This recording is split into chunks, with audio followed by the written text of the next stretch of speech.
you speak about these non-human intelligence, various 5 specifically, Yes. with very much conviction.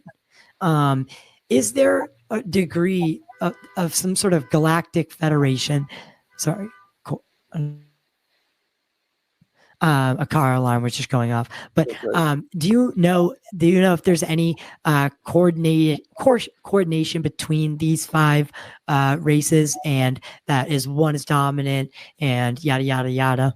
Because I think you talk about this. Well, it's an extremely interesting question. I know, Ty, that based upon some of my direct face-to-face interviews with people who I find to be extraordinarily credible, in that I would be convinced that if I were to present them in front of a jury, which is what I do, and have done over the last 50 years. I've done trials in 23 different states, in dealing with other dimensions of legal issues, all the way from the Wounded Knee occupation to, Iran Contra and Karen Sokol case and others that people know about.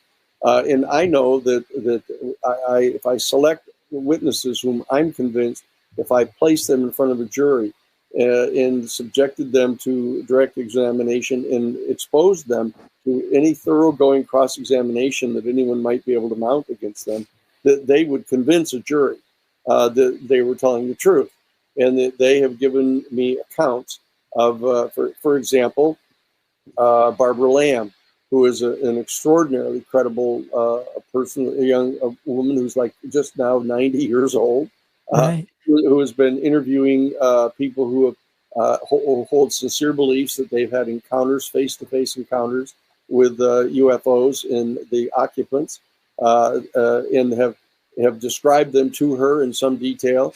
And she actually recounted to me that we are now in possession of audio recordings of her interviews of these people. She has now left these with us at the New Paradigm Institute so that we can protect these things for the future. So we've been able to hear the detailed descriptions of people of having face-to-face encounters with the beings. And Barbara Lamb herself has told me the story that she was, after years and years of interviewing all these people, she had never actually had a direct encounter with the UFO or any extraterrestrial beings, and so that she was kind of longing to get to have such an experience. And one afternoon, she came into her house, her apartment, from being out in the garden, and here was a UFO person standing right in the middle of her living room. It was a reptilian, over 6 feet tall, almost 7 feet tall, extraordinarily benign, very, very friendly, and positive being, just telepathically communicated to her. Look, you had always wanted to confirm that we were real, and so we wanted to make sure that you were affirmed in your knowledge of it. And she sat right there and told me the story, and described the being.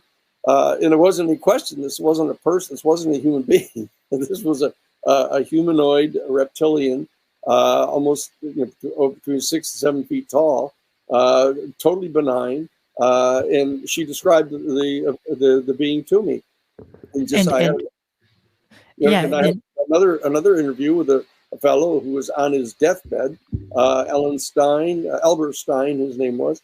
He was a clerk typist for Project Blue Book for decades. And he ended up actually going with his commander of Project Blue Book, the top secret portion of Project Blue Book, to S4, and was actually present during an interview of a live ET. And this was again, between 5.5 feet tall. They had him in a blue, like a jumpsuit. So they're obviously recording this.